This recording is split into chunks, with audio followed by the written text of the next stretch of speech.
देख अपने बिहारी को, उमड़ आई मेरी आंखें, देख अपने बिहारी को, देख अपने बिहारी को। हुई रोशन मेरी अखियाँ, हुई रोशन मेरी अखियाँ, मेरे सरकार आए हैं, सजा दो घर को गुलशन सा, मेरे गुरुदेव आए हैं, लगे कुटिया भी गुलशन सी, लगे कुटिया भी गुलशन सी, मेरे गुरुदेव आए हैं, सजा दो घर को गुलशन सा, मेरे सरकार आए हैं।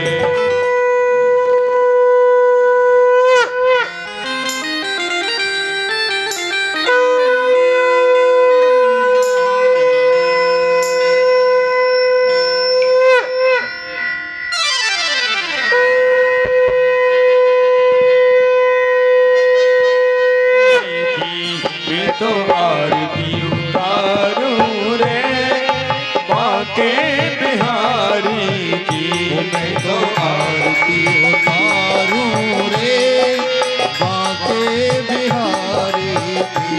बोलो जय जय बिहारी तेरी जय जय जय, जय जय बिहारी तेरी, बिहारी जी जय जय बिहारी तेरी जय जय जय, जय जय बिहारी जय जय। हो मैं तो आरती उतारूं रे बाके बिहारी की, मैं तो आरती उतारूं रे।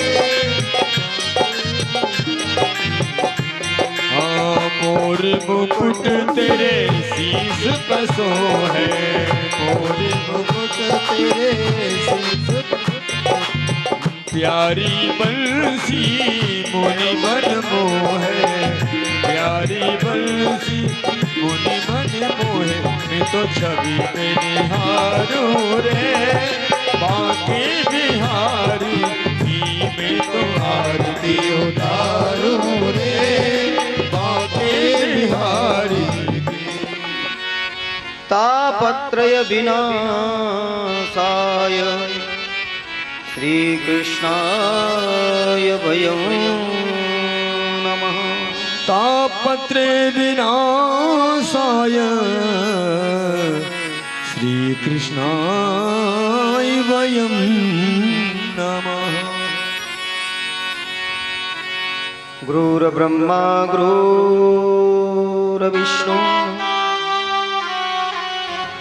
गुरुर्देव महेश्वरः, गुरुर्साक्षात् परब्रह्म, तस्मै श्री गुरवे नमः। तस्मै श्री गुरुवे नमः।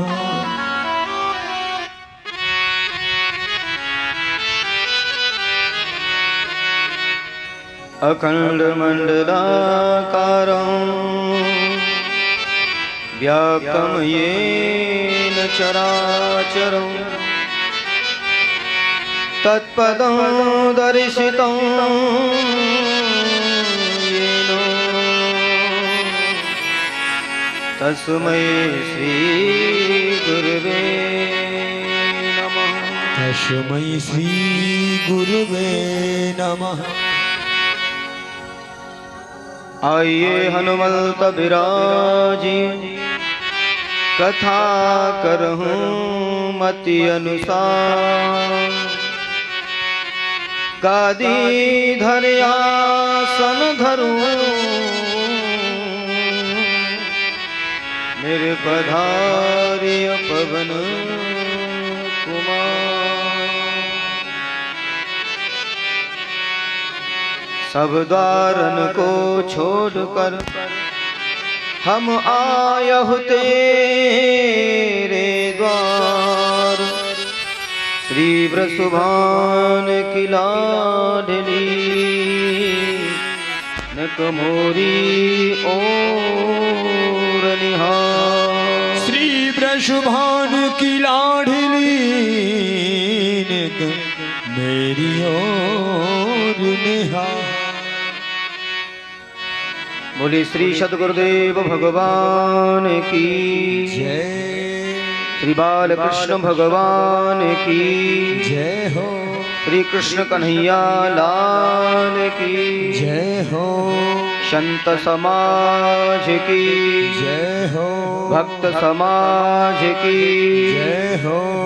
यमुना मैया की जय हो। गंगा मैया की जय हो। जानकी मैया की जय हो। जय जय श्री राधे। जय जय श्री राधे। जय जय श्री राधे मोरे श्याम। परम मंगलमय परात्पर अखिलेश्वर अकारण करुणा वर्णालय भक्ति वांछा कल्पतरु त्वनंद श्री वनिंदित पीतांबरधारी मेरे बालकृष्ण लाल प्रभु की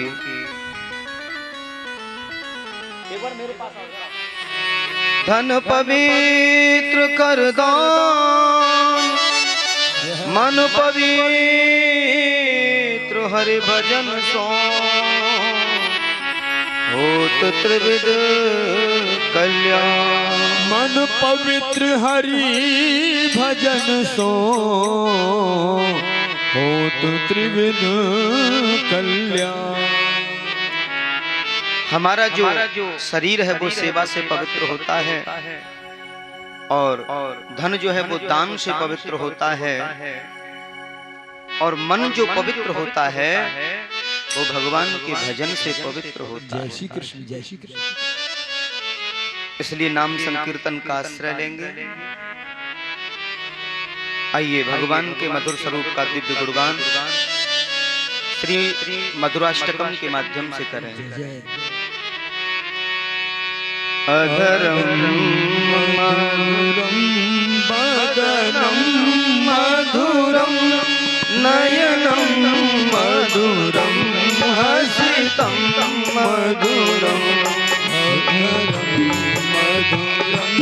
बदनम मधुरम नयनम मधुरम हसितम मधुरम हृदय मधुरम गमनम मधुरम मधुरा रखिलम मधुरम हे मधुराधिपते ओ वचनम मधुरम चरितम मधुरम वचनम मधुरम चरितम मधुरम वसनम मधुरम वलितम मधुरम चलितम मधुरम रमितम मधुरम मधुराधिपते रखिलम मधुरम हे मधुराधिपते रखिलम मधुरम। हे हो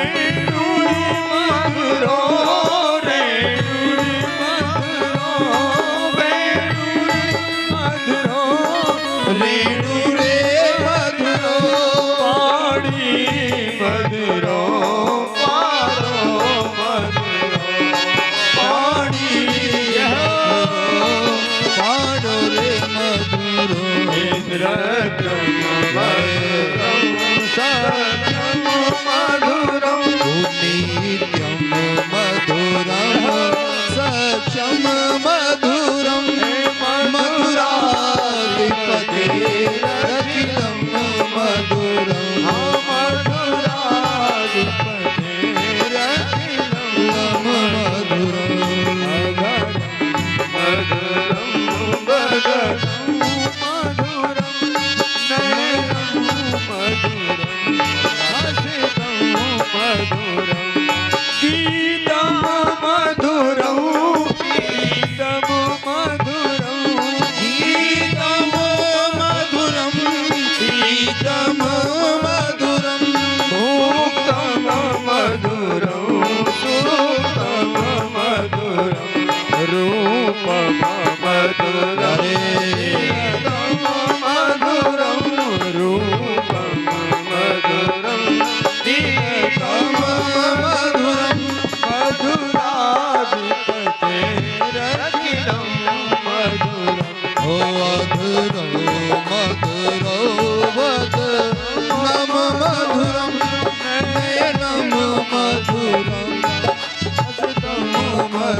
स्मरणं मधुरं समेतं मधुरं समेतं मधुरं मधुराधिपते ओ मधुराधिपते रतिलं मधुरं गुञ्जा मधुरा माला मधुरा गुञ्जा मधुरा गावो मधुरा यमुना मधुरा दीची मधुरा सलिलम मधुरम सलिलम मधुरम मधुराधिपते रतिलम मधुरम ओ मधुराधिपते रतिलम मधुरम गोपी मधुरा गोपी मधुरा लीला मधुरा युक्तम मधुरम भूतम मधुरम युक्तम मधुरम भूतम मधुरम युक्तम मधुरम शिष्टम मधुरम मधुराधिपते रतिलम मधुरम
बोले श्री वृंदावन बिहारी लाल की जय।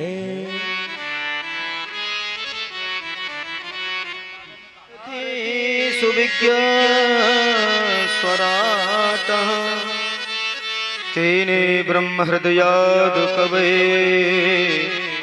मुह्यन्त यत सूरय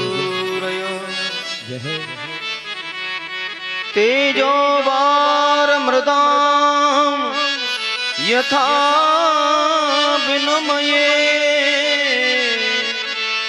यत्र तत्र सर्गो मृषा धामना स्वेन सदा निरस्तकुहकं सत्यं परं धीमहि।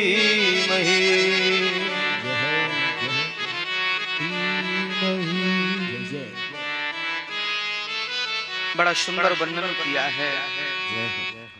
जिस परमात्मा की इच्छा शक्ति मात्र से सारा विश्व प्रपंच बनता है, पलित होता है और लय हो जाता है।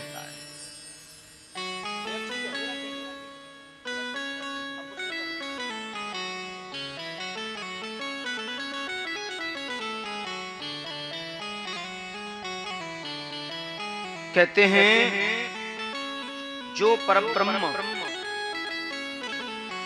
हिरण्यगर्भ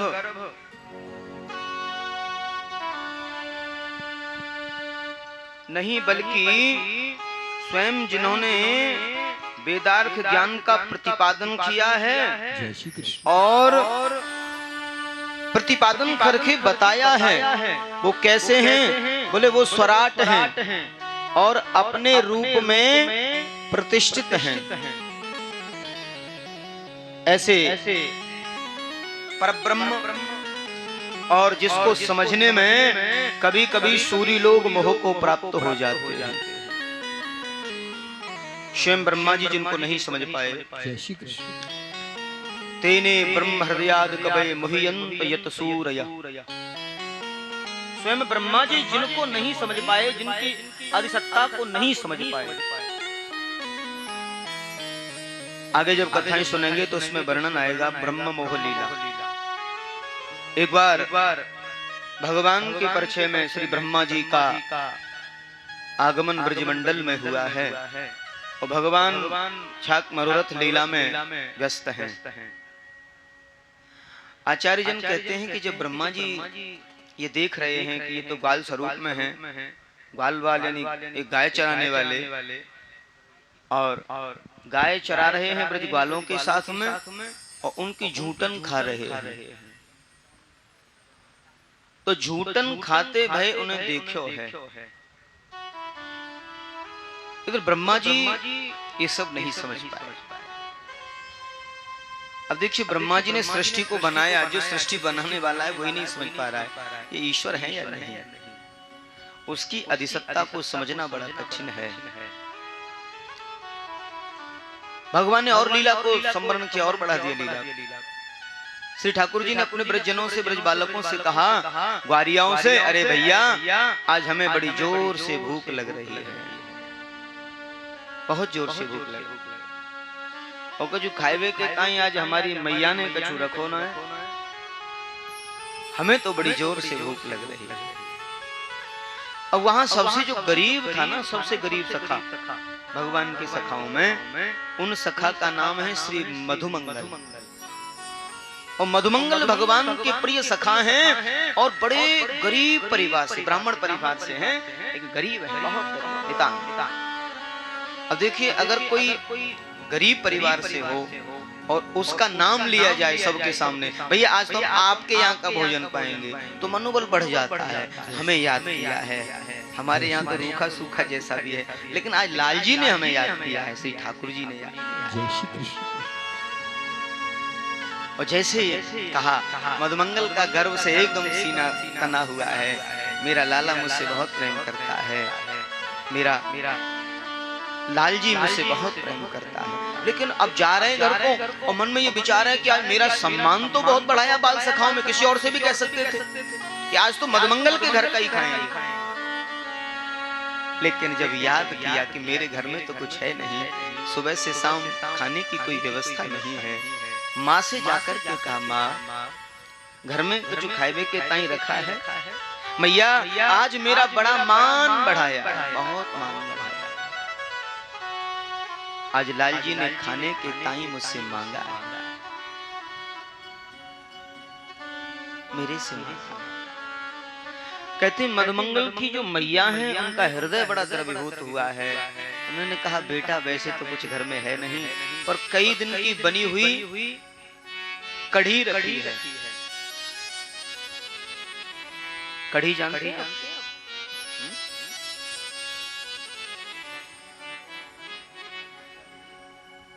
कढ़ी बेसन से जो बनाते हैं ना, बड़ी कढ़ी बड़ी। तो कई दिन पहली कढ़ी बड़ी रखी है। मैं भी बोलूंगा भाई नेपाली। तो कई दिन पुरानी कढ़ी बड़ी रखी है मट्टी की मटकी में। पुराने जमाने में मिट्टी के सब चलते थे। अब देखो जैसे उसका जो ऊपर का जो ढकने का होता है ढकना, उसको जैसे हटाए ना तो मन भी खट्टा हो गया, इतनी खट्टी हो गई है, उसकी खटान आ रही है। अब मधुमंगल कहते हैं इतनी खट्टी दही, ये दही क्या नाम है, कढ़ी बड़ी है, इसको कैसे खिलाऊं? और जा रहे मन में विचार करते रहे कैसे खिलाऊंगा, मेरा मन भी खट्टा हो गया है। लाल जी तो माखन मिश्री खाने वाले हैं, वो कैसे खाएंगे? अब विचार किया कि मैं इतनी खट्टी कढ़ी तो नहीं खिला सकता, अपने लाल जी को इतनी खट्टी कढ़ी नहीं खिलाऊंगा, मन भी खराब हो जाएगा। अब करूं क्या? फेंक सकता नहीं, फेंकूंगा तो झगड़ा करने लग जाएगा कन्हैया। इससे तो ऐसा करता हूं इसको मैं ही पी जाता हूं, उसको नहीं। और झाड़ी के समीप पहुंच करके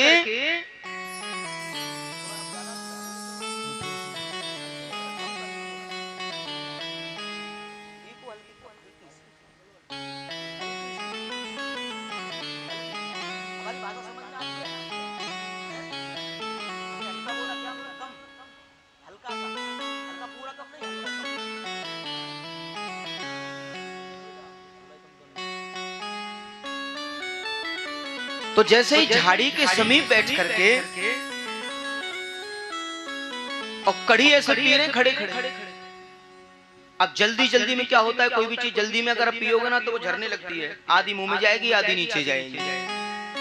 अब ऐसे कढ़ी पी रहे थे, मटकी मुंह लगा लिया है और जल्दी पी जाऊं, देखूं नहीं कन्हैया को। और कन्हैया ने देख लिया, चिल्लाया मधुमंगल ये मेरे लिए लाए थे, तुम इसको क्यों पी रहे हो? और भगवान दौड़ लगाए हैं और मधुमंगल जल्दी पी रहे हैं और कढ़ी आधी नीचे आधी मुंह में। तो भगवान ने आकर के दोनों हाथ लगा दिए हैं और दोनों हाथ लगा करके ऐसे कढ़ी का पान करने लगे हैं। तो मुंह से निकलने वाली जो कढ़ी है वो भगवान पी रहे हैं और ब्रह्मा जी ब्रह्मलोक से देख रहे हैं, बोले ये भगवान हो नहीं सकता, ये भगवान हो नहीं सकता, ये भगवान नहीं हो सकता, मुंह से निकला हुआ आ रहा है। तो यहाँ ब्रह्मा के लिए कहा है तेने ब्रह्म हृदयाद कवय मुह्यंत यत सूरय। वो ब्रह्मा जी जिसको नहीं समझ पाए और गलती कर गए कि भगवान के बछड़े और ग्वालों को चुरा करके ले गए ब्रह्मलोक में। मैं देखूं तो सही, अगर ये ब्रह्म हुआ तो इस पर कोई असर नहीं होगा, और साधारण मानव हुआ तो मुझे मालूम पड़ जाएगा। और ब्रह्मा जी 1 वर्ष तक ग्वाल और बछड़ों को चुरा करके ले गए ब्रह्मलोक में। लेकिन भगवान तो भगवान है, भगवान ने ध्यान किया मेरे ग्वाल बछड़े कहाँ चले गए। देखा ये सब करतूत ब्रह्मा की है और वो मेरा परीक्षण करने में लगे हैं कि मैं ईश्वर हूं या कोई साधारण ग्वाला हूं। आज उसको दिखाना है, लेकिन यहाँ बड़ा भाव है। वही बछड़े वही ग्वाल भगवान ने अपनी मुरली के प्रभाव से बना दिए हैं और यह लीला 1 वर्ष तक चली है, 1 वर्ष तक चली। बाद में एक दिन भगवान के मन में बड़ा भाव आया, और यहाँ इस लीला में कई भाव दिए हैं। ऐसा क्यों हुआ? देखिए जैसे राम जन्म के हेतु अनेका, कृष्ण जन्म के हेतु अनेका, भगवान के अवतारों के भी हेतु अनेक होते हैं। जब भगवान का अवतरण हो गया था तो एक दिन लालजी सरकार अपने खरक में, यहाँ क्या बोलते हैं जहाँ गाय भैंसों को बांधते हैं,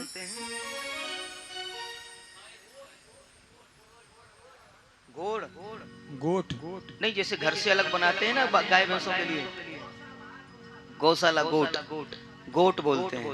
हाँ। तो एक दिन मैया यशोदा गोट में गाय दुहा रही थी,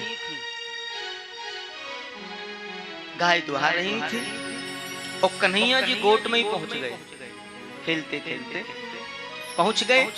और जैसे ही कन्हैया जी गए तो मैया से कहने लगे, मैया मैं तो दूध पीऊंगा यही। मैया बोली, लाला अब मैं गोट में गौशाला में से जाए के घर जाऊंगी, तेरे ताई दूध दे दूंगी। ना मैया, मुझे अभी दूध पीना है, ताजी दूध पीना है। सो भगवान को मैया ने देखा, यहाँ कोई बर्तन भी नहीं है, तुझे कैसे दूध पिलाऊंगी मैं। कन्हैया बोले, जैसे इसका बछड़ा पीता वैसे मैं भी पी लूंगा। हाँ, ये बछड़ा पी रहा है ना मैया, ये भी तो इसका लाला है और मैं भी इसका लाला हूँ। आज श्री ठाकुर जी घुटने टेकते हैं, बछड़े की तरह अपने आप को बनाते हैं और गाय के स्तन को मुंह में देते हैं और स्तन का बड़े भाव से पान कर रहे हैं और गौ माता निहार रही है, देख रही है। उधर अन्य जो गाय हैं वो सब श्री लाल जी को निहार रही हैं। ये सौभाग्य हमको कब मिलेगा? केवल इस श्यामा गाय को मिल रहा है, हमको कब मिलेगा? श्री लाल जी हम पर कब कृपा करेंगे? तो ये भाव उन गायों का गोट में बना है। संपूर्ण जो गाय थी, 9 लाख गैया थी मैया यशोदा के उस समय, 9 लाख। उन समस्त गायों का ये भाव बना कि हमारी भी कभी दुग्धपान करेंगे श्री लाल जी या नहीं।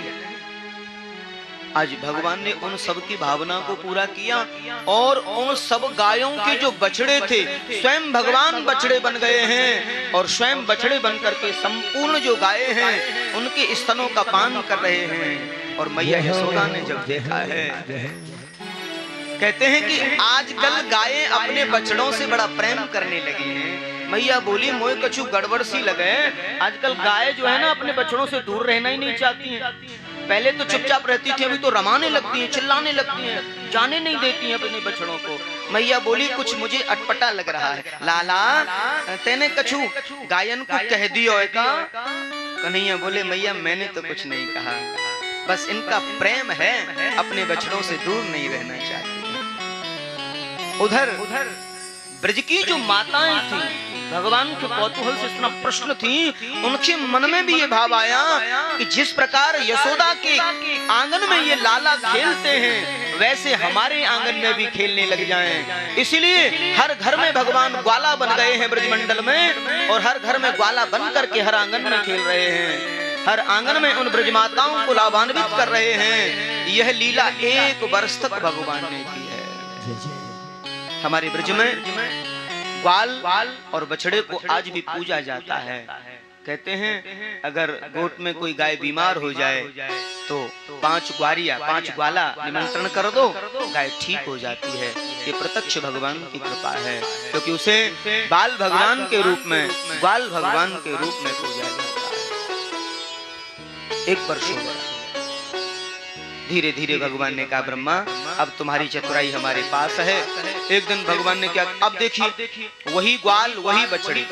अब ब्रह्मा जी ब्रह्मलोक से आ रहे हैं देखने, भाई मैं ये सब क्या देख रहा हूँ? वही ग्वाल बछड़े यहाँ मेरे पास सो रहे हैं और वही ग्वाल बछड़े मैं यहाँ देख रहा हूँ। ये लीला क्या है? अब ब्रह्मा जी ब्रह्मलोक से आए, ये सही है या फिर ये सही है? कौन सा सही है? मेरे पास जो है ये सही वाले हैं, या फिर यहाँ जो बिल्कुल एटीट्यूड वही, एक भी अलग नहीं, सब वही। ब्रह्मा जी चक्कर में पड़ गए, उधर जाएं इधर आए, उधर जाएं इधर आए। अब बार बार आ रहे हैं, बार बार जा रहे हैं, और सही सही के चक्कर में श्री बचवन धाम में बार बार आए हैं। और कहते हैं जैसे ब्रह्मा जी आए हैं बचपन में और श्री ठाकुर जी पहुंच गए ब्रह्मलोक में। ये लीला है हमारी जन्मस्थली श्री बचवन धाम से ही जो लिखा हुआ है ना, ये वहीं की लीला है। श्रीमद् भागवत में जो वर्णन है ब्रजमंडल में, उधर भगवान जब आए हैं ब्रह्मलोक में और ब्रह्मा जी आए हैं गौलोक श्री ब्रजमंडल में, और भगवान ब्रह्मा का रूप बनाए हैं और ब्रह्मा बनकर के वहां पहुंचे हैं। और द्वारपालों से जाते समय कहा है, भैया आजकल बहरूपिया बहुत घूम रहे हैं, हमारे जैसे ब्रह्मा बन के बहुत लोग आ रहे हैं आजकल, बनावटी वाले, नकली वाले।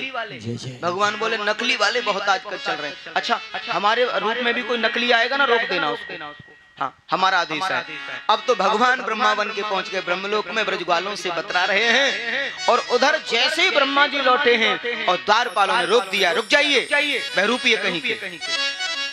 ब्रह्मा कहते तुम पागल हो गए, हम तुम्हारे स्वामी मालिक हैं। अरे हम पृथ्वी के अधिष्ठाता हैं, इस भूमि को हमने बनाया है, यहाँ की जनमानस को हमने बनाया है, चराचर को हमने बनाया है, तुम हमें रोकते हो।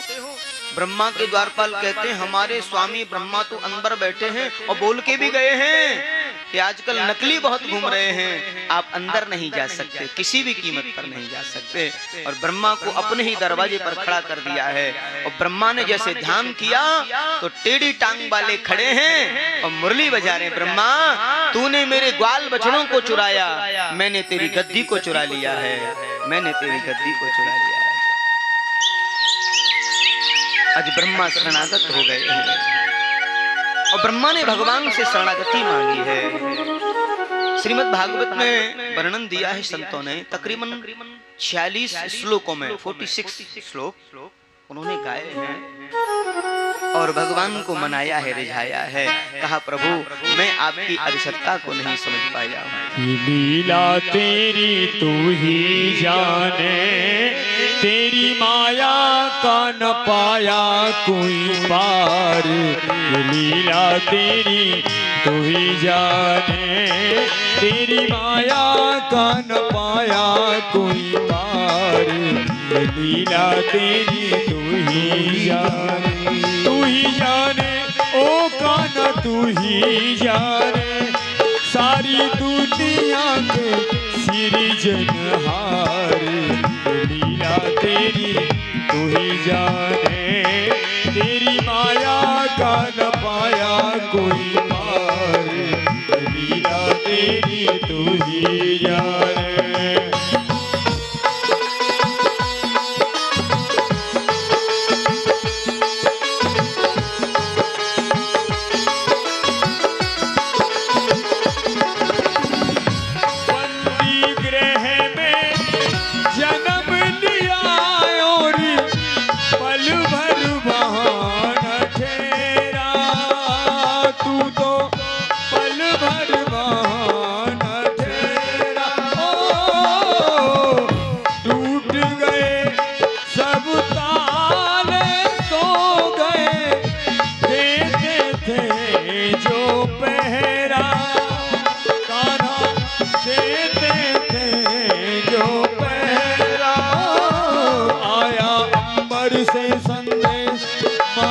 वासुदेव आदेश आया अंबर से संदेश, मानो वासुदेव आदेश।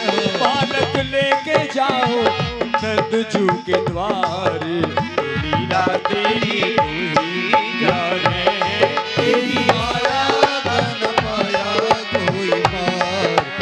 लीला तेरी तू ही जाने, तू ही जाने ओ कान्हा तू ही जाने, सारी दुनिया के पालनहार। लीला तेरी तू ही जाने, तेरी माया का न पाया कोई पार। लीला तेरी तू ही जाने।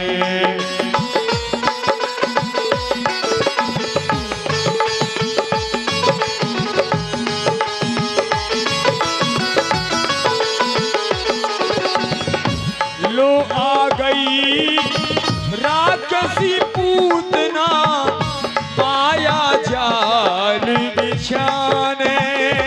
ये तो माया जाल बिछाने, ओ माँ से बालक छीन के ले गई, विष भरा दूध पिलाने। ये तो विष भरा दूध पिलाने, ओ तेरी शक्ति का अनुमान कर ना पाई वो नादान। तेरी शक्ति का अनुमान कर ना पाई वो नादान। तूने जिसे मारा उसे दिया तार, लीला तेरी तू ही जाने, तेरी माया का न पाया कोई पार, लीला तेरी तू ही जाने ओ श्याम तू ही जाने, सारी दुनिया के सिरजनहार, लीला तेरी तू ही जाने, तेरी माया का न पाया कोई पार, लीला तेरी तू ही जाने।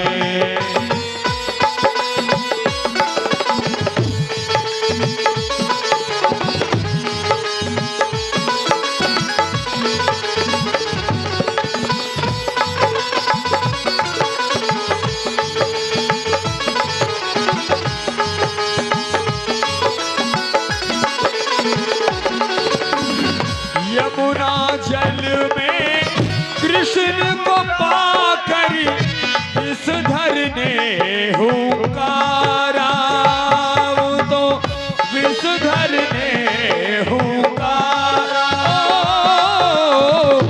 जमकर युद्ध हुआ दोनों में, नाग कालिया मारा, तूने नाग कालिया मारा, उसके फन पे किया नाच, तुझे आई नहीं आँच, उसके फन पे किया नाच, तुझे आई नहीं आँच, उसे यमुना जी से दिया रे निकाल, लीला तेरी तू ही जाने, तेरी माया का न पाया कोई पार, लीला तेरी तू ही जाने, तेरी माया का न पाया कोई पार, लीला तेरी तू ही जाने।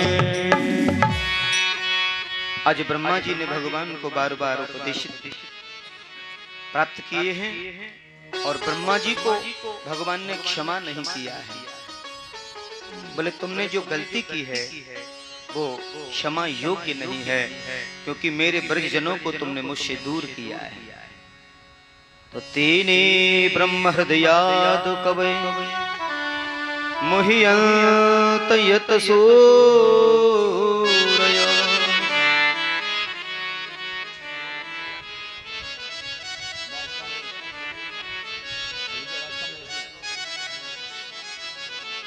तेने ब्रह्म हृदयाद कवै मुह्यंत यत सूरय,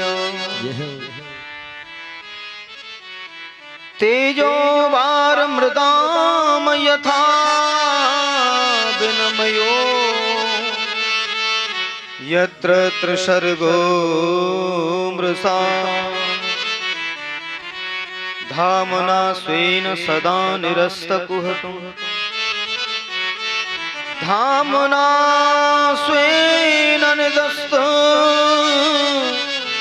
निरस्त सदा कुहकम्,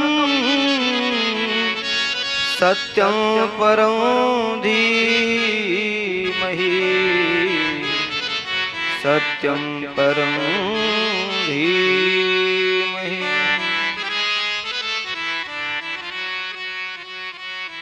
ऐसे परम सत्य को समझने में, इस वेदार्थ ज्ञान को समझने में बड़े बड़े सूरी लोग मोह को प्राप्त हो गए। जिसने सबसे पहले ब्रह्मा को प्रतिपादित किया है। जैसे कभी कभी तेजों में सूर्य की रश्मियों में हमें स्थल में जल का भ्रम होता है और जल में स्थल का भ्रम होता है।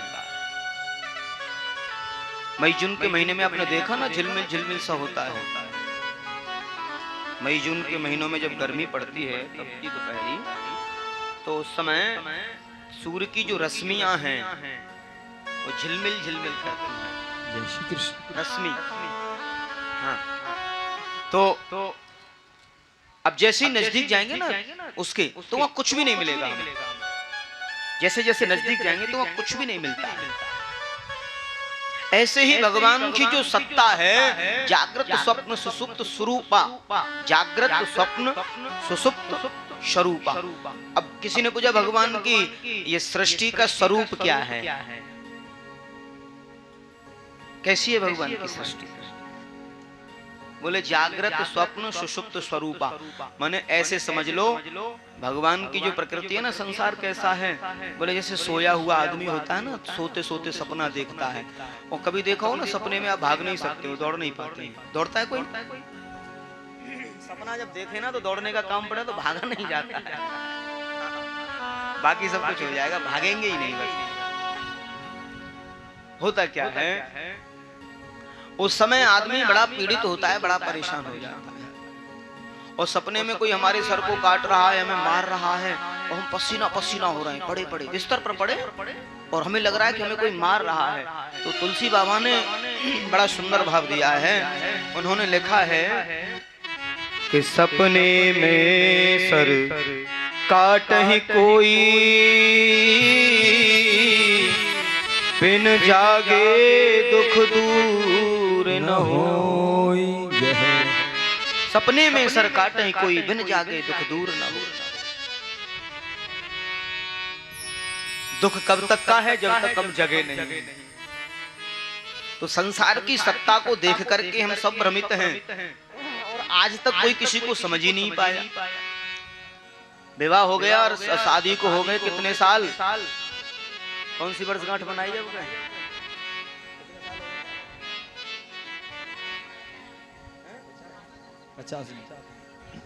49 तो गोल्डन वाला भी आने वाला है। आएगा? अच्छा, शादी हो जाती है, विवाह हो जाता है, तो सच सच में तो यह है कि कोई किसी को सही मायने में समझ ही नहीं पाता है। पूरा जीवन हम आपको समझ ही नहीं पाए आज तक, यही तो होता है। श्रीमान जी कहेंगे श्रीमती जी से, और श्रीमती जी कहेंगे श्रीमान, हम तो आपको समझ ही नहीं पाए।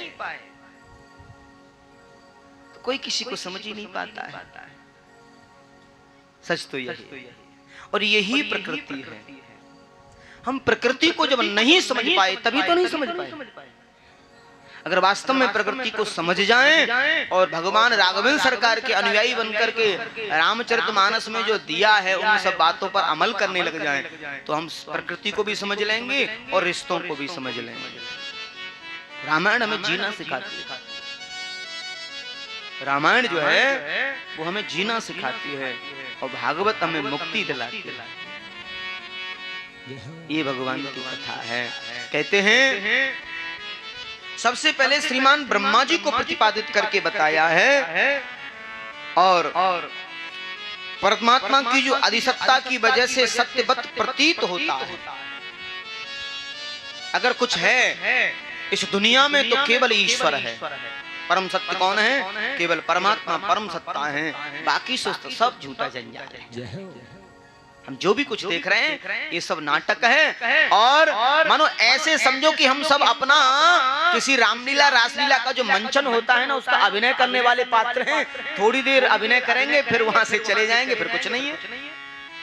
हम सब अपना अपना अभिनय कर रहे हैं, अभिनय लीला को पूर्ण कर रहे हैं। मैं ये हूँ, मैं वो हूँ, हमारा अभिनय है। आपने देखा ना रामलीला के पात्रों को, रासलीला के पात्रों को, थोड़ी देर वस्त्र पहन के, और कोई रावण बन गया, कोई कुछ बन गया। एक बार क्या हुआ, एक बार रावण पड़ गया बीमार रामलीला में। हाँ, रावण बीमार पड़ गया। अब देखें भाई रामलीला वाले रावण तो आज भाई रावण बनाना जरूरी है। तो वहां एक छोले बेचने वाला खा पी के चकाचक था।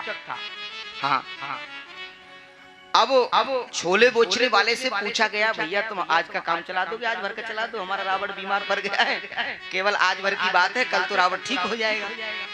अब छोले बेचने वाले को पता नहीं था कैसे बना जाता है, क्या किया। बोले कुछ नहीं, हम तुम्हें कुछ बातें बताएंगे, केवल बन के ही खड़े हो जाना। हाँ, अब तो जैसे ही बन के खड़े हुए, अब उस दिन होना था युद्ध। हाँ, युद्ध होना था। तो जो राम रावण का जब युद्ध का समय था उस समय, और ऐसे समय पर रावण बीमार पड़ गया बेचारा जो है। और जैसे ही उसको छोले वाले को जो है, भैया मनसुख छोले वाला जो है रावण बना दिया।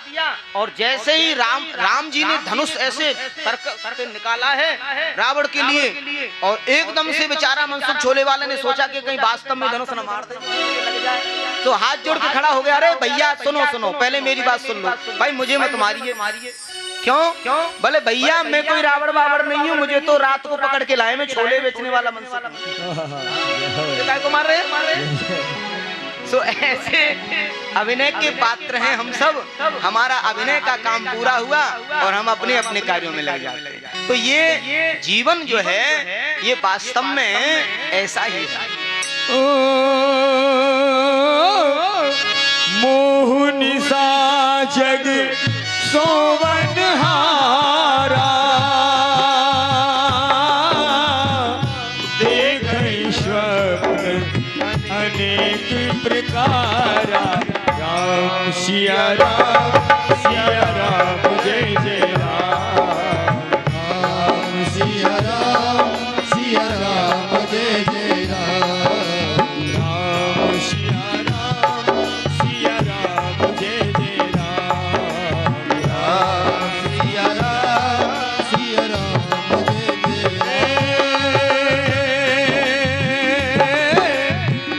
रामायण सुर दर की छाया,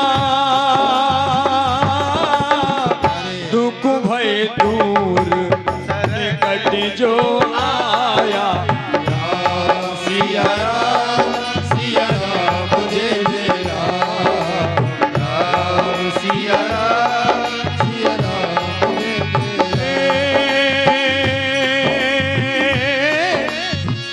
रामायण सुर दर की छाया, दुख भय दूर निकट जो आया, राम सिया राम जय जय राम, सभी बोलिए राम सिया राम जय जय।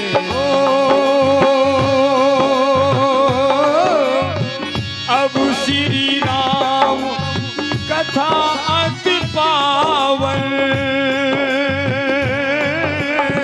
सदा सुखद तुको पुंजिन सावन, राम सिया राम जय जय राम, राम सिया राम जय जय राम। एक बार प्रेम से बोलिए राधे राधे। इसलिए ये जो संसार है ये स्वप्नवत बताया है। भोलेनाथ से माँ पार्वती ने पूछा कि प्रभु मेरी समझ में संसार नहीं आया। भोलेनाथ जी बोले मेरी भी समझ में नहीं आया है। तो फिर क्या समझ में आया? जब भोलेनाथ की भी समझ में नहीं आया, पार्वती जी की समझ में नहीं आया, तो फिर क्या समझ में आया? भोलेनाथ बोले पार्वती बाबा ने बड़ा भाव दिया है।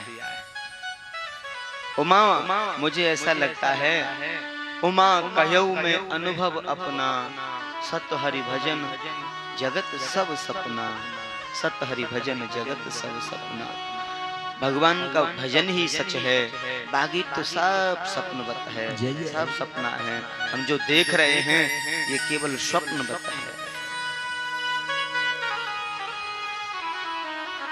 तो सत्यम परम धीमहि, इसलिए सत्य की वंदना की है। केवल सत्य ही तो है। भागवत के शुभारंभ में सत्य की वंदना है, भागवत के मध्य में सत्य की वंदना है, और भागवत का जो विराम होता है ना तब भी सत्य की ही वंदना है। अच्छा, मानव जीवन के भी 3 सूत्र दिए हैं, जीवन के 3 अवसर दिए हैं। बाल्यावस्था, युवावस्था और वृद्धावस्था।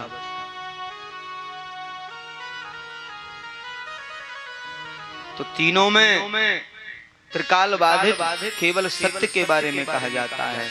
धर्म न दूसरे सत्य समाना, धर्म न दूसरे सत्य समाना, आगम निगम पुराण बखाना, आगम निगम पुराण बखाना, धर्म न दूसरे सत्य समाना, आगम निगम पुराण बखाना, आगम निगम पुराण बखाना। बाबा तुलसी कहते हैं सत्य से बढ़कर कोई धर्म नहीं है, इसलिए जीवन में सत्य को अपनाना चाहिए। जन्म के होने से पूर्व भी सत्य के बारे में बताया जाता है। जीव का जब जन्म होता है तो परमात्मा स्तुति के रूप में सत्य के बारे में बताते हैं जीव से कि आप जाकर के सत्य को मत भूलना और जीवन में सत्य संभाषण से जुड़े रहना। लेकिन जीव आते ही अपने कार्यों में लग जाता है। थोड़ा बड़ा होते हैं तो माता पिता भी समझाते हैं झूठ बोलना पाप है। अच्छा, आजकल इतने समझाने की स्थिति में सही मायने में बहुत कम, पहले तो बहुत ज्यादा हुआ करते थे। पहले सबसे पहले बच्चों को बेटा कभी झूठ नहीं बोलते। अभी आजकल कोई इस बात को अपने मुख पर लाता ही नहीं है बच्चों से, आपको झूठ नहीं बोलना है। क्यों? तो ज्यादा झूठ बोलने से आयु क्षीण होती है। और पहले शिक्षा जब देते थे सबसे पहले यही कहा जाता कि झूठ नहीं बोलना है।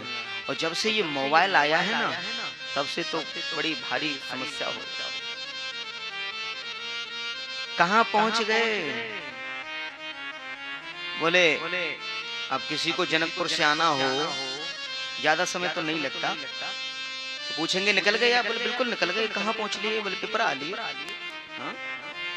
निकले अभी जनकपुर से? बोले पिपरा आ लिए बस। अब बताइए, बोल दिया ना। तो ये सब मोबाइल ने तो बहुत गड़बड़ किया। कई बार ऐसा होता है बार बार फोन लगाते रहते तो भी झूठ बोलना पड़ जाता है। भाई अब क्या करें, बेचैन है, बोल दें इनको कुछ आगे की, बोल दें थोड़ा तसल्ली मिल जाएगी। माने मानव जीवन बड़ा अस्त व्यस्त हो गया है ना। 1 घंटे की बोला था, अभी तक तो आए नहीं। अरे भले आदमी कोई काम लग गया होगा, कोई परेशानी बन गई होगी। पहले तो समय जब पत्र व्यवहार का हुआ करता था तो कोई फोन आदि की सुविधा नहीं थी, तब लोगों को इंतजार हुआ करता था और उस समय विश्वास भी मजबूत थे। अभी तो अगर फोन नहीं आया ना तो विश्वास भी कमजोर पड़ जाता है। 1 घंटे भी अगर लेट फोन हो गया ना तो विश्वास में एकदम डगमगाहट हो जाएगी, कहीं गड़बड़ तो नहीं कुछ। हाँ? और पहले इंतजार किया करते थे, गए हुए राही का इंतजार किया जाता था कि वो आएंगे और निश्चित रूप से आएंगे, हमारा विश्वास है वो आएंगे। और देखो पहले अच्छा पुराने जमाने में अतिथि बोला जाता था। क्या? अतिथि। अभी गेस्ट बोला जाता है। पहले अतिथि बोलते थे। अच्छा, अतिथि क्यों बोला जाता था? जिसके आने जाने की कोई तिथि ना हो, कभी भी आ जाए।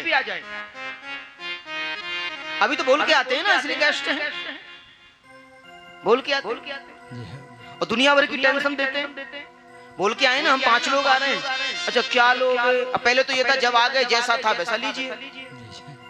पहले तो स्वतंत्रता थी, अभी तो बोल के आ रहे हैं ना, बता के हम 5 लोग आ रहे हैं। हम आज मटर पनीर की पसंद करते हैं, थोड़ा देख लेना बन जाए तो। बोल के आ रहे हैं।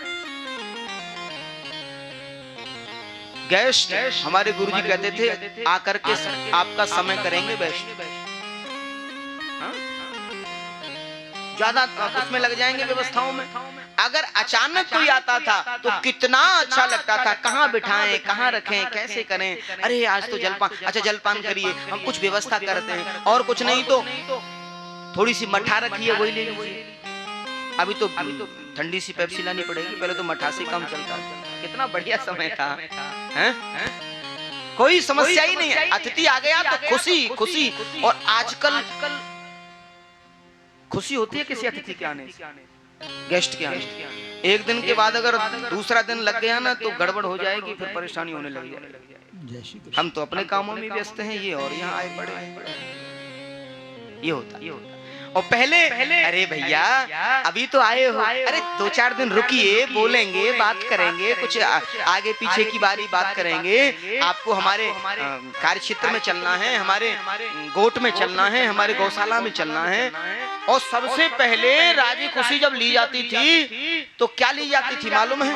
कोई अतिथि जब आता था, हमारे गुरुजी कहते थे, आते ही सबसे पहले अतिथि क्या पूछते थे राजी खुशी में? अच्छा और ये बताओ, दूध बूंद सब हो रहा है?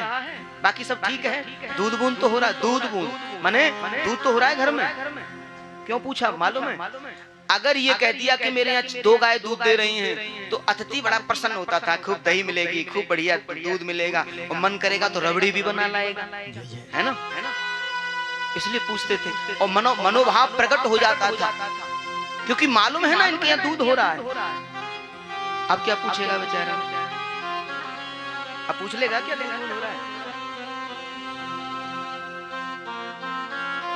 क्यों कहने की जरूरत ही नहीं पड़ती, केवल मनोभाव से, इशारों में ही काम होता था। और वास्तव में वो युग, वो समय, वो स्थिति बहुत उत्तम हुआ करता था। लेकिन लोग सत्य बोलते थे। सत्य को लेकर के कई बार कितना भी नुकसान हो जाए, कितना भी नुकसान हो जाए, लेकिन सत्य के मार्ग को नहीं छोड़ते थे। कुछ चंद लोग हुआ करते थे, कोई एक आध दो बोले ये बड़ा झूठ बोलने वाला आदमी, तो वो चिन्हित कर दिया जाता था। लेकिन ज्यादातर लोग सत्य के मार्ग पर चलने वाले हुआ करते थे और सत्य के मार्ग के अनुगामी बने। एक बार प्रेम से बोलिए राधे राधे राधे। जय जय श्री राधे, जय जय श्री। इसलिए सूजी महाराज ने बड़ा सुंदर वर्णन किया है कि असत्यात परो धर्मा, कहते हैं असत्य से बढ़कर के कोई अधर्म नहीं है और सत्य से बढ़कर के कोई धर्म नहीं।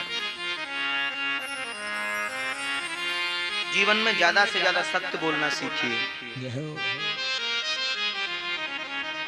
और मन में संकल्पित होकर के सत्य बोलना सीखिए, तभी हमारा कथा सुनना, हमारा सत्संग करना सार्थक होगा। और दूसरे श्लोक में जो वंदना की है भागवत की कि धर्म प्रोजित केतवो अत्र परमो निरमसरानां सता वेदं वास्तवमस्त्र वस्तु शिवदो तापत्रयो नमूलनो। श्रीमद्भागवते महामुनिकृते किं वा परेरीश्वर।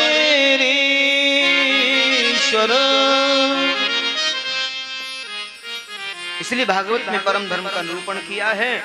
बोले परम धर्म क्या है? परम धर्म क्या है? बोले परम धर्म है भगवान की कथा, कृष्ण कथा।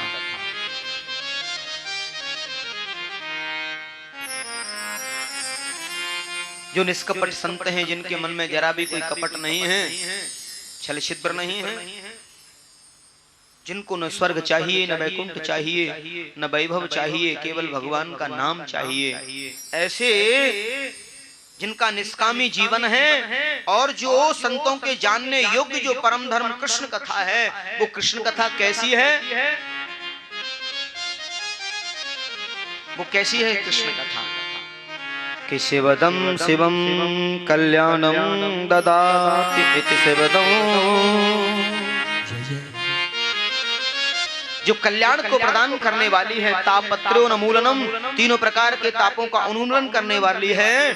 बोले किसी भी ग्रंथ को पढ़ने का अगर अवसर नहीं मिल रहा है, ना हम महाभारत पढ़ पा रहे, ना शिव पुराण पढ़ पा रहे, ना रामायण पढ़ पा रहे, ना ब्रह्मवैवर्त पुराण पढ़ पा रहे, मतलब किसी भी पुराण को पढ़ने का अगर अवसर नहीं मिल रहा है तो केवल भागवत का आश्रय ले लो, केवल भागवत का आश्रय। कहते हैं जीव जब भागवत का आश्रय ले लेते हैं तो निश्चित जीवन में आनंद की अनुभूति होती है। इसलिए भागवत की जो कृपा है, भागवत की जो उपमा है बड़ी उत्तम बताई है। भागवत के बारे में बताते हैं कि हमें सूचना मिल जाए कि वहाँ कथा हो रही है और वहाँ से आमंत्रण भी हमें जाना है, तो मन में अगर विचार भी आया कि हमें जाना है तो सच कहते हैं उसी समय आपके मन में भगवान का प्रागट्य हो जाता है, श्री ठाकुर जी का प्रागट्य हो जाता है। और जब तक जीव जाता है वहाँ तब तक श्री ठाकुर जी का वास मन में हो जाता है। ये भागवत की उपमा है, ये भागवत की कृपा है। और थोड़ा भी आर्धो श्लोक पाद, आधा श्लोक भी अगर कानों में चला जाए तो मुक्ति का मार्ग प्रशस्त हो जाता है। और 7 दिन तक सुनने को मिले तो ये तो परम सौभाग्यशाली बताए हैं। आचार्य सूत जी कहते हैं 7 दिन तक जो सुनते हैं वो तो परम सौभाग्यशाली हैं। तो यहाँ श्रीमद् भागवत का शुभारंभ कैसे हुआ तो बताया है वेद की बड़ी महिमा है। कहते हैं भगवान चिन्मय स्वरूप हैं और श्रीमद् भागवत का आरंभ जो बताया है वो भागवत का शुभारंभ के निगम कल्पतरोर गलितों फलों सुख मुखाद अमृत द्रव संयुतों पिबत भागवतों रसमालयों मोहि रहो रसिका भुवि भावुका। मोहि रहो रसिका भुवि भावुका। बोले वेद रूपी कल्प वृक्ष का पका हुआ फल श्रीमद् भागवत है। अब ये फल नीचे कैसे आया? बोले सुख मुखाद अमृत द्रव संयुतम। भगवान सुखदेव का मुख लगने से ये फल नीचे आया। सुखदेव स्वामी ने इस फल से मुख लगाया। अच्छा, सुख माने होता है तोता। तोता जो है या तो मुख लगाता है मीठे फल से। तोता जो है जिस फल से मुख लगाते हैं कहते हैं कि वो फल मीठा हो जाता है। या तो मुझे लगता है कि उसी फल से मुख लगाते होंगे जो ऑलरेडी पहले से पका हुआ है। हाँ? लेकिन तोते ने जिस फल में मुख लगा दिया वो कभी खट्टा नहीं हो सकता, वो मीठा जरूर होगा।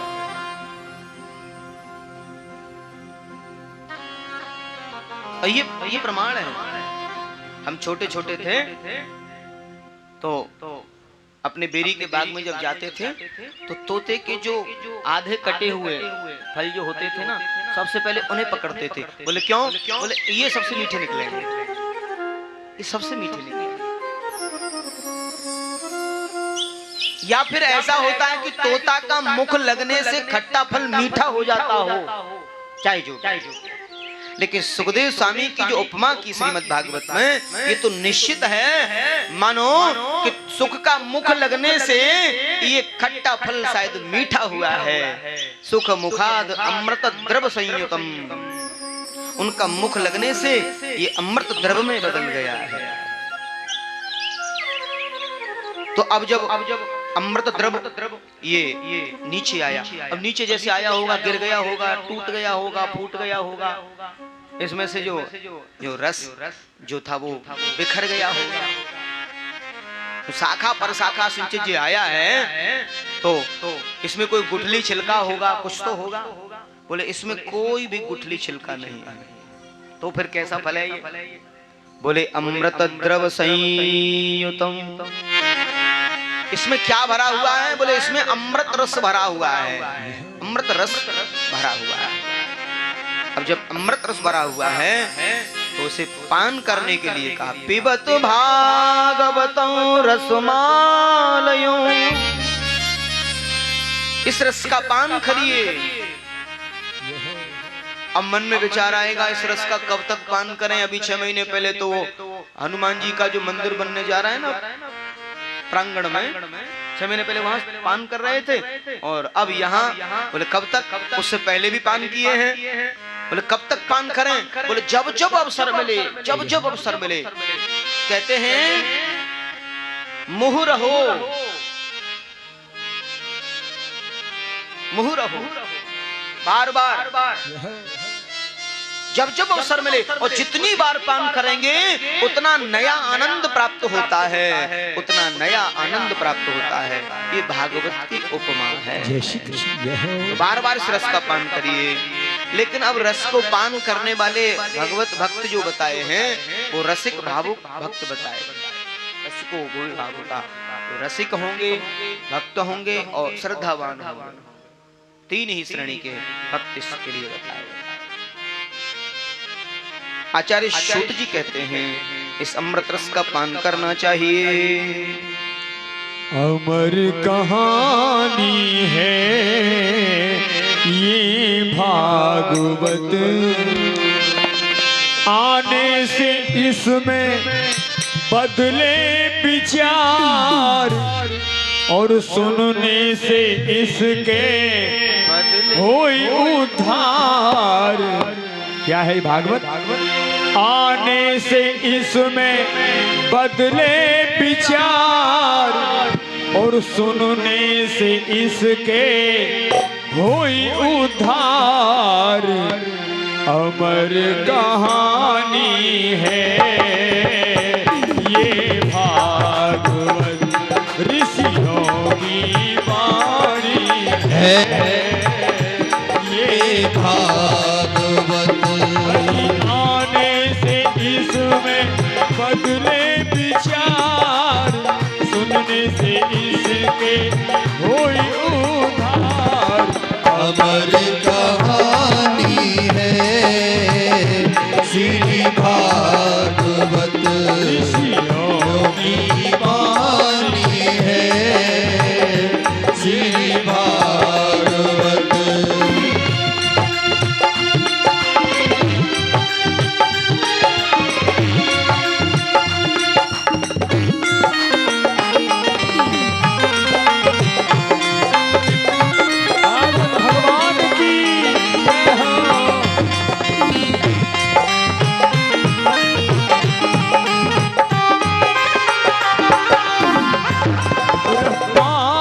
को नारायण ने ये अमर कथा बतलाई।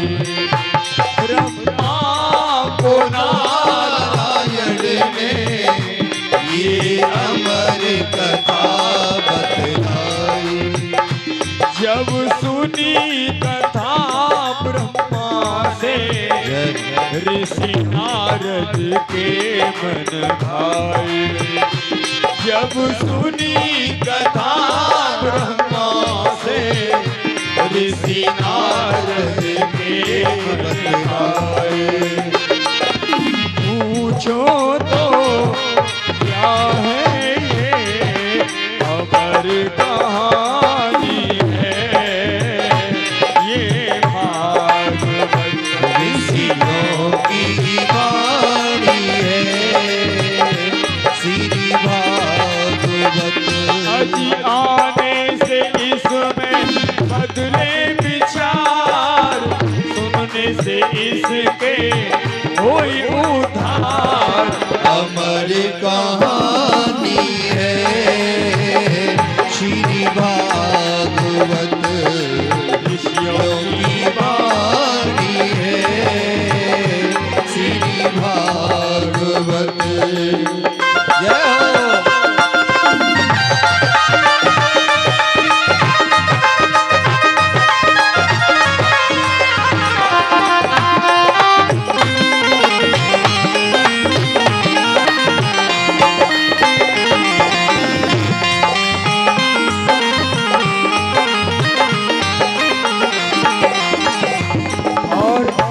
फिर यहाँ से आगे किसने सुनाया? शंकरी ने पार्वती को ये अमर कथा बतलाई। शंकर ने पार्वती को ये अमर कथा बतलाई। सुखदेव श्री भगवान ने राजा परीक्षित को गाई। सुखदेव श्री भगवान ने राजा परीक्षित को सुनाई। पूछो तो क्या है ये अमर कहानी है, ये भागवत ऋषियों की वाणी है, ये भागवत। अरे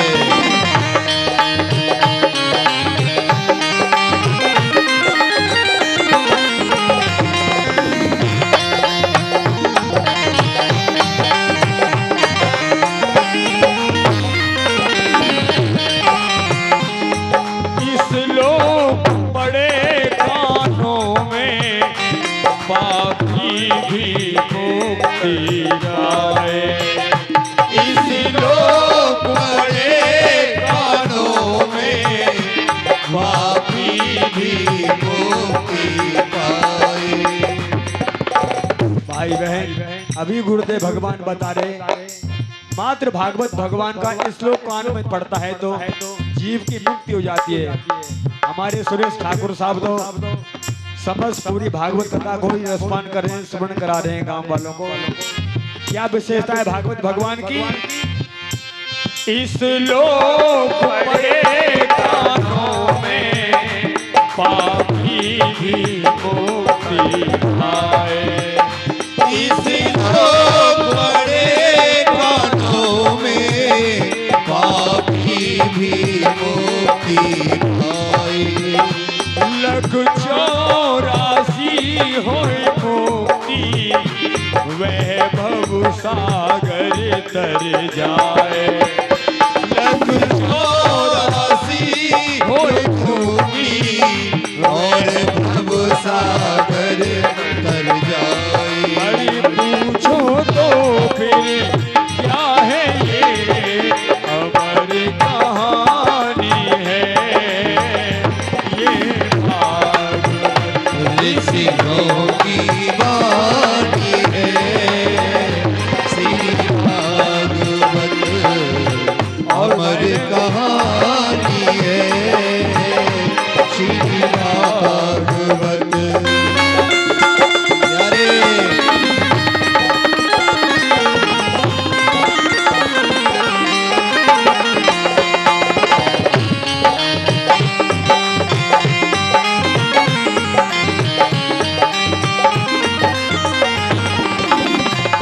मन को लगाओ इसमें, तुम छोड़ो सभी झंझटों को।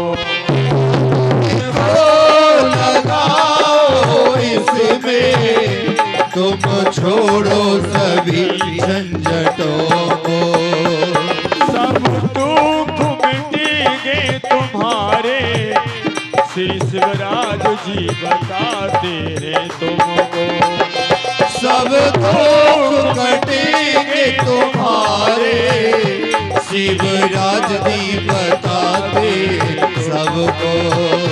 सब दुख मिटेंगे तुम्हारे, श्री व्यास जी बताते हैं तुमको। सब दुख मिटेंगे तुम्हारे, श्री व्यास जी बताते सबको। कहे मोहन श्याम रहे कमैया, बाकी अज्ञानी है ये भागवत ऋषियों की वाणी है, श्री भागवत। और आने से इसमें बदले विचार, सुनने से इसमें होई उधार। अमर कहानी है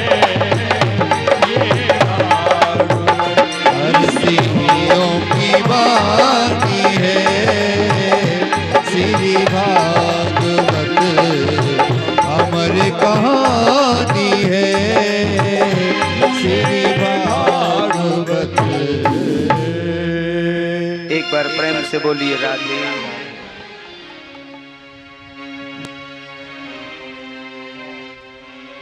आज अनेकों प्रकार से वर्णन किया है। बार बार इस अमृत रस का पान करना चाहिए और सुनकर के कभी अघाना नहीं। रामचरित जो सुनत अघाही, रस विशेष जाना तिन नाही। जिन हरि कथा सुनी नहीं काना, श्रवण रंग भवन समाना। जो भगवान के नाम को सुनकर के, भगवान की कथा को सुनकर के जो अघा जाते हैं, वो वास्तव में भगवान के इस भाव को नहीं समझते। संत जन अपना भाव रखते हैं।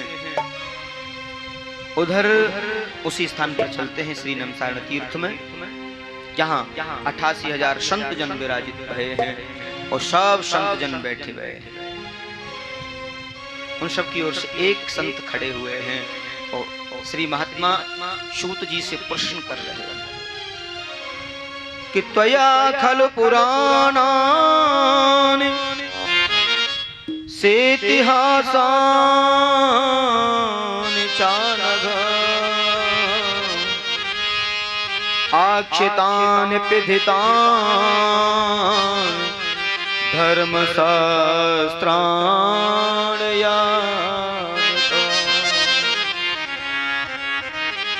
हे महात्मा जी, आप तो इतिहास के बड़े जानकार हैं, आप खगोल भूगोल के भी बड़े जानकार हैं, आप तो बड़े विज्ञानाचार्य हैं। अच्छा, हमारी जो ऋषि परंपरा रही है डॉक्टर साहब, साहब विज्ञानाचार्य थे। आप किसी भी ऋषि के बारे में जाने, कोई उड़न खटोला बनाना जानते थे, कोई पुष्पक विमान बनाना जानते थे, कोई सरोवर को प्रेम सरोवर बनाना जानते थे, कोई आयु का वरदान देना जानते थे, कोई हवा को रोकना जानते थे, कोई हवा को प्रचलन करना जानते थे। आप ऋषि परंपरा के बारे में अगर जाने तो एक से एक विज्ञानाचार्य रहे। महात्मा वशिष्ठ मंत्र विज्ञान से गर्भस्थ शिशु को भी रक्षण कर देते थे, और कोई शल्य चिकित्सा के बड़े मजे हुए विशेषज्ञ हुआ करते थे। अभी कथा जब सुनेंगे तो ये सब संतों की जो वाणी हैं वो एक से एक बढ़कर के महान संत रहे, और संतों की जो अपनी व्यवस्था रही है वो अद्भुत रही है। और यहाँ संवाद के माध्यम से प्रतीत हुआ है, यहाँ स्पष्ट कहा है कि महाराज आप तो इतिहास के स्पेशलिस्ट हैं।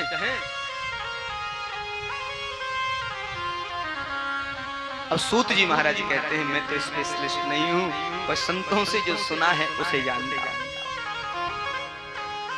इसलिए पुराणों से ज्ञाता हैं, सर्वज्ञ हैं, और आपसे कुछ पूछने का मन है हमारा, हमारी जानने की कोई इच्छा है। कहा पूछिए।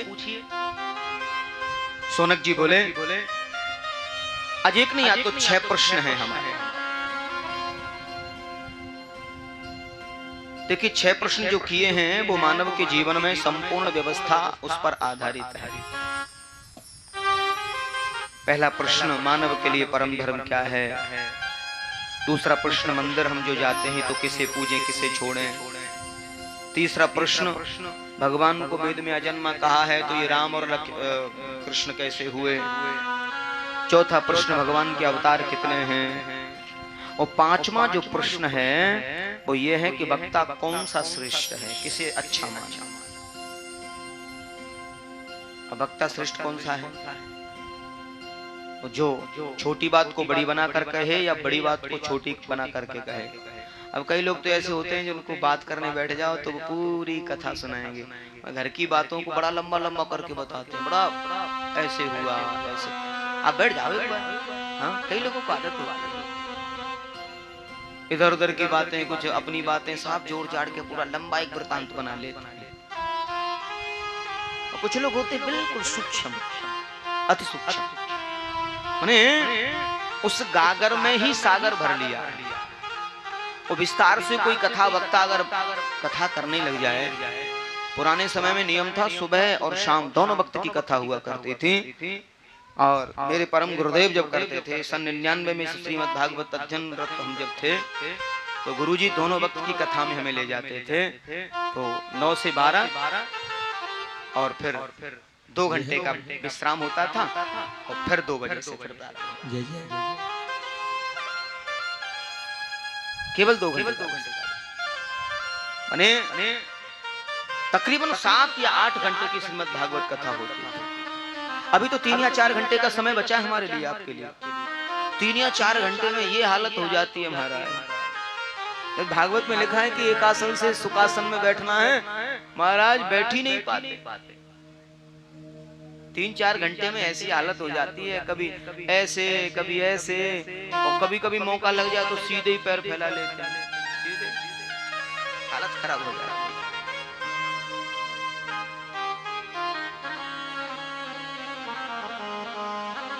तो इसलिए महाराज ऐसी वो वक्ता कौन सा श्रेष्ठ है कि अतः साधो अत्र यत सारं संभृत्ये संभृत्ये मनीषया।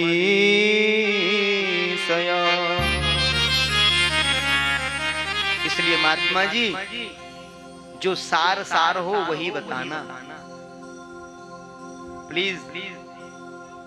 महात्मा बड़े समझदार थे, अगर विस्तार से सुनाएंगे तो हमारे कई जीवन निकल जाएंगे, हम सुन भी नहीं पाएंगे पूरा। हमें आप थोड़ा थोड़ा छोटा छोटा करके और बढ़िया बढ़िया एकदम नोट्स बना देना हमारे लिए। किसी एग्जाम में पास होने के लिए नोट्स बनाते हैं ना, पूरा पूरा पढ़ेंगे तो एग्जाम में कैसे कर पाएंगे? पूरा तो पूरा साल चाहिए पढ़ने के लिए, और एग्जाम का समय हो तो नोट्स बनाए जाते हैं जिससे पूरा अर्जित भी हो जाए और हमें उसका ज्ञान भी प्राप्त हो जाए। तो पहले ही बोल दिया कि नोट्स बना देना बस। और नोट्स बना के पढ़ाने वाला जो शिक्षक होते हैं ना, अंतोगत्वा कहते हैं कि बहुत विस्तार न किया जाए, समझाने का तरीका अच्छा हो और सूक्ष्म रूप से। क्यों जी प्रोफेसर साहब? जय श्री कृष्ण। वो उत्तम श्रेणी का शिक्षक कहलाता है। सूजी महाराज हंसने लगे, भैया नोट्स वोट्स तो आवे ना है, पर कथा सुनाना जरूर आता है। तो यहाँ 6वां प्रश्न किया, महाराज एक बात बताइए कि धर्म किसकी शरण में गया? 6वां प्रश्न यह है कि भगवान अपनी लीला को संवरण करके चले गए, तो धर्म किम शरणम गतः, भगवान किसकी शरण में? जब भगवान ही चले गए इस धराधाम से तो धर्म जो है बचा, और बचा तो फिर शरण में किसकी गया है? मैंने तो सुना है कि धर्म संस्थापनार्थाय संभवामि युगे।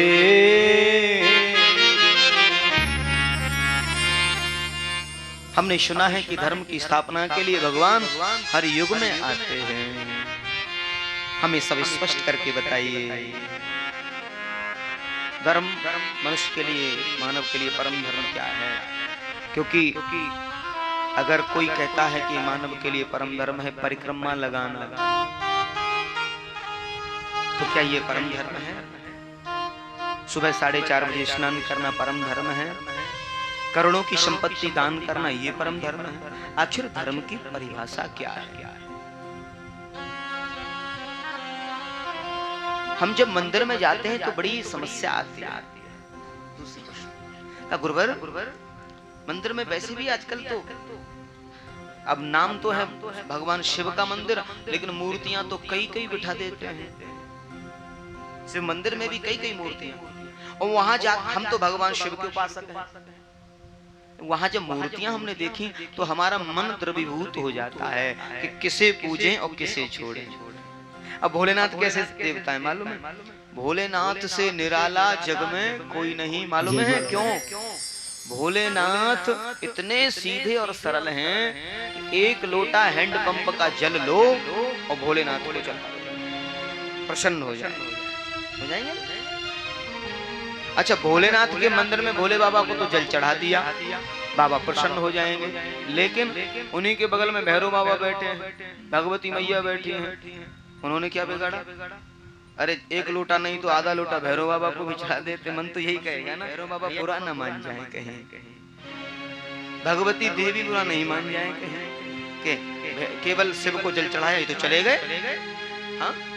ये बड़ी विडंबना है गुरुवर, ये सब हमारी समझ में नहीं आता है। और तीसरा प्रश्न ये है, अभी ये प्रश्न है, उत्तर मिलेगा। तीसरा प्रश्न ये है कि वेद में भगवान को अजन्मा कहा है, तो ये दशरथ के बेटा राम कैसे भये? वेद में जब भगवान को अजन्मा कहा है तो देवकी वसुदेव के कृष्ण कैसे हुए? चौथा प्रश्न यह है कि भगवान के अवतार कितने हैं? किसी से पूछते हैं, कोई कहता है 1 अवतार, कोई कहता है 10 अवतार, और किसी से पूछे तो हरि अनंत हरि कथा अनंता कहे सुनहि बहुविध सब संता।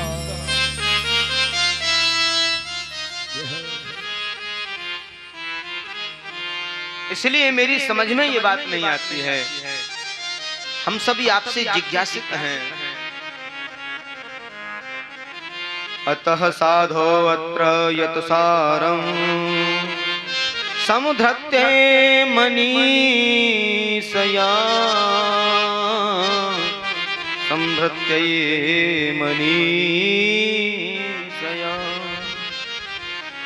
तो सूजी महाराज कहने लगे, आपके 6 प्रश्नों के जवाब देने से पहले मैं श्री सुखदेव स्वामी के चरणों में नमन करना चाहता हूँ, जिन श्री सुखदेव की कृपा से सब कुछ संभव हो जाएगा।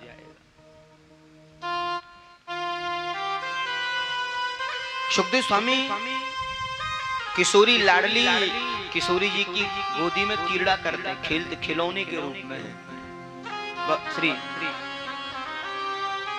सुखदेव जी राधा रानी की गोद में गोलोक धाम में कीड़ा करते हैं, खेलते हैं, खिलौना है। और नन्हे से सुखदेव बड़े चंचल हैं, किशोरी जी जो सिखावे सो बड़ी जल्दी सीख जाए। अच्छा, एक बात जरूर है, छोटा जो जीव होता है ना वो बड़ा प्रेमी होता है। बच्चा जो होता है छोटा, और तोता तो बड़ा समझदार पक्षी बताया। और प्रेम तो सब जानते हैं। कभी भी जीवन में एक चीज याद रखिए, अपना हित और अनहित तो जीव जंतु भी जानते हैं। बाबा ने लिखा है कि हित अनहित पशु पक्षी जाना। पशु पक्षी भी आपके प्यार को जानते हैं। 10 दिन किसी पक्षी को भी घर में रखोगे ना तो मिठुआ किटुआ ऐसे बोलेंगे, तो वो भी आपको बोलेगा निश्चित। आप जाओगे तो चिल्ला चिल्ला के पूछेगा कहां जा रहे हो, कहां जा रहे हो। हाँ? एक जीव होता है, वो होता है पपैया। और पपैया जब जंगल में बोले तो ध्यान रखना उसकी शैली क्या होती है। पपैया कभी जंगल में बोले तो उसकी आवाज पर ध्यान देना। उसके 2 अर्थ निकलते हैं। अनपढ़ लोगों का अर्थ होता है, पढ़े लिखे लोगों का होता है। वो पपैया जब बोलता है ना तो उसकी आवाज में एक नाम होता है। बोले सीता जानकी दशरथ, सीता जानकी दशरथ, सीता जानकी दशरथ, पपैया बोलता है जब। और जो अनपढ़ लोग होते हैं वो कहते हैं सीता जानकी दशरथ नहीं, नींबू नारंगी अदरक, नींबू नारंगी, ये परिभाषा। लेकिन ये जो पक्षी होते हैं बड़े समझदार और ये सब अपना हित नहीं जानते। यहाँ सुखदेव तो साक्षात भगवान का श्री विग्रह स्वरूप है। और किशोरी लाडली जी के मन में एक दिन विचार आया कि बेटा सुखदेव, अब तुम्हें संसार में जाना चाहिए और संसार में धर्म का प्रचार प्रसार करना बाकी है। कौन करेगा धर्म का प्रचार आपके बगैर? सुखदेव बाबा बोले, देखो मैया, मैं 2-4 माला आपके नाम की जो जपता हूं ना यहाँ, मेरे से वो भी छूट जाएंगे। इसलिए कृपा करिए मेरे ऊपर, मुझे संसार में मत भेजिए। मैं संसार में जाना नहीं चाहता हूं।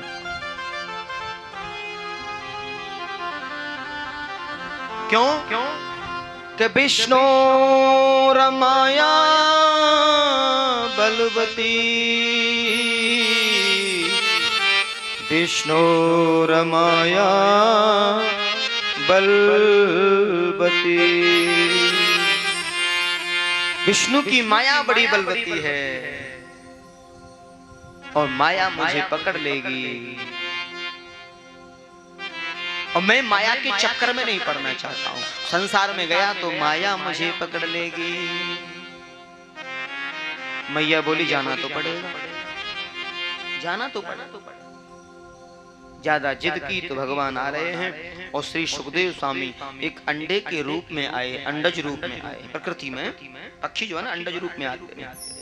तो यहाँ अंडज, पिंडज, उदज, उड़विज, स्थावर, जंगम, ये प्रकृति है।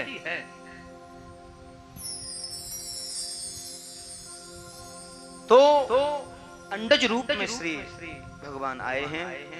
सुख पक्षी और पक्षिणी कैलाश के उच्छल शिखर पर, हिमालय के उच्छल शिखर पर, और कहते हैं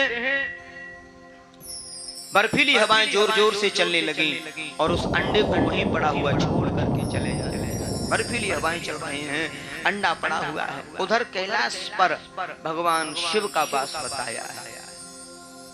किसी भी कथा को पूर्ण होना होता है, देवर्षि का बड़ा योगदान बताया। अब देवर्षि भगवान के श्री मन में बड़ा भाव आया, देखो मैंने 100 में झगड़ा करवा दिया, मैंने 100 में झगड़ा करवा दिया। देवर्षि का जो स्वरूप है वो बड़ा दिव्य है। कहते हैं विचित्र संत हैं देवर्षि। कहते हैं जिस घर में कभी लड़ाई झगड़ा नहीं हुआ होता हो, उस घर में देवर्षि जैसे प्रस्थान कर जाएं तो शुभारंभ हो जाता है। जय श्री कृष्ण। हाँ? और जहाँ हमेशा बना रहता हो झगड़ा, वहां देवर्षि आ जाएं तो हमेशा गली शांत हो जाता है। नारद, अगर इसको थोड़ा सा जल्दी में बोलेंगे, कई बार ना जल्दी जल्दी में भी बोल देते हैं, तो जल्दी जल्दी में बोलेंगे नारद, रद्द, यानी जिसकी बात कभी रद्द ना हो। हाँ, रद्द ना हो जिसकी बात, तो वो नारद। लेकिन वेदांती लोगों ने कहा है नारदो देव दर्शन। नारद जी के दर्शन अगर हो गए तो देव दर्शन अनिवार्य है। ये निकेन प्रकारेण देव दर्शन अनिवार्य है।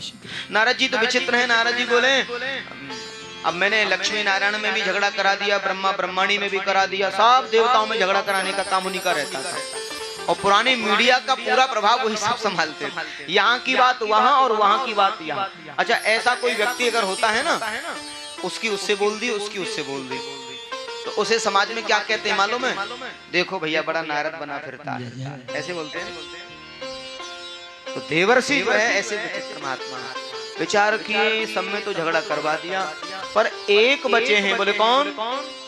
बोले श्री भोलेनाथ और जगदम्बा पार्वती बची हैं, इनमें झगड़ा नहीं करा पाए अभी तक। ऐसा कुछ युति करें जो इनमें भी झगड़ा हो जाए। एक बार प्रेम से बोलिए राधे राधे राधे। आए हैं उधर भोलेनाथ बैठे समाधि में, बाबा को मनी मन प्रणाम किया है और सीधे आश्रम में पहुंचे हैं। और पार्वती जी जो हैं झाड़ू सेवा कर रही थी। मैंने कहा ना कोई अचानक आ जाए तो उसे अतिथि कहा जाता है।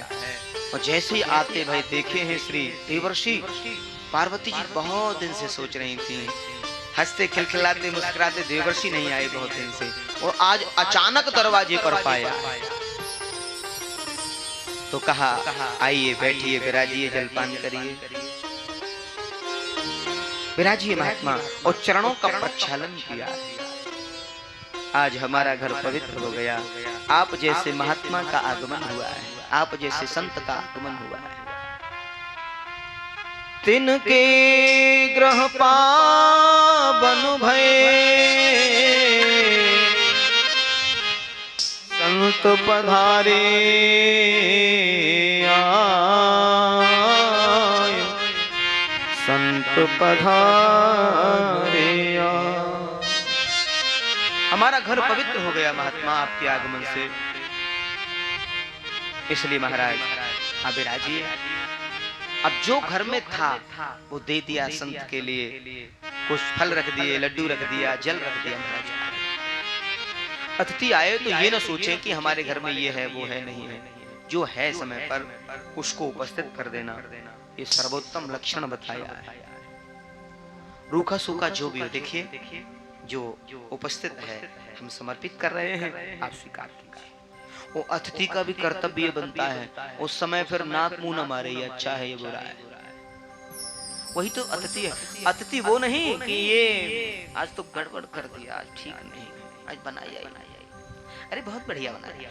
अच्छा एक बात और है, अगर नमक ज्यादा डल गया है तो स्वाद बिगड़ जाता है, कम से नहीं बिगड़ता, कभी ज्यादा डल जाए तो बिगड़ जाता है।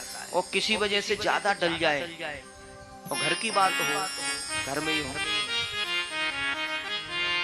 तो वहां एकदम ऐसा ना बोले अरे आज तो सब बिगाड़ दिया। और विशेषकर श्रीमान जी जरूर ध्यान रखें, श्रीमान जी अगर किसी कारण बस सब्जी में नमक ज्यादा डल जाए ना, तो उस दिन तो कुछ कहना ही नहीं, उस दिन क्या पूछेंगे जरूर। भोजन बनने के बाद माताएं पूछती तो हैं कैसा बना है, पूछती नहीं, पूछती। भोजन बनने के बाद शाम, अब सुबह तो कई बार दोपहर में तो साथ नहीं रह पाते, पर शाम को जब श्रीमान जी आते हैं तो शाम को जब प्रसाद बनता है तो श्रीमती जी जरूर पूछती हैं अच्छा ये बताइए कैसा बना है। अब किसी वजह से अगर नमक ज्यादा डल गया तो झल्ला के थोड़ी पड़ना है, चिल्लाना थोड़े ही है। उस समय ये देखना है, उस समय क्या कहना है, उस समय कहना है थोड़ा नमक कम है इसमें, थोड़ा सा कम पड़ेगा, अगर हो तो और ला के दे दो। हाँ? आप अगर ये कहोगे ना तो श्रीमती जी हंसेंगी, चिल्लाएंगी नहीं। और ये कहती है ना कि अरे आज तो सब्जी बिगाड़ दी, तो कहेंगी, मतलब क्या कहेंगी मालूम है, कल से आप आके बना लिया करना। हाँ यही तो कहेंगे, और क्या कहेंगे, आप ही बना लेना कल से। एक तो तुम्हारे ये बच्चे, अब देखो क्या होता है, तुम जल्ला रहे हो, ये तुम्हारे जो बच्चे हैं ना ये काम नहीं करने देते, मेरा माइंड इधर से उधर कर देते हैं, कभी ये रखो, कभी ये रखो, कभी ये तोड़ो, कभी वो फोड़ो, अब वो उतारेंगे फिर बच्चों पर।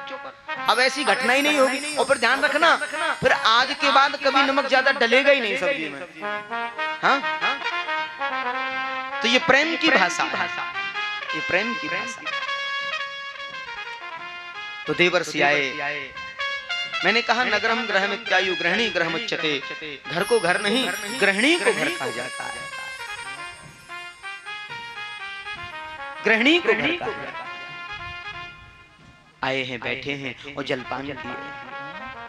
अब तो देखो घर की कुछ बातें चालू हो जाती हैं। देवर्षि आजकल आपने तो आना जाना बिल्कुल बंद कर दिया, हम तो बड़ा इंतजार करते हैं आपके आगमन का।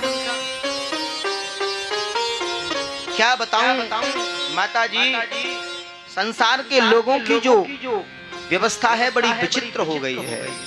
मैं संसार के लोगों को देखता हूं तो मुझे बड़ा अद्भुत लगता है। देवर्षि बता रहे हैं तो क्या हो गया, बोलिए संसार बड़ा विचित्र हो गया है। सुर नर मुनि सब की यह रीति, स्वार्थ लाभ करें सब प्रीति।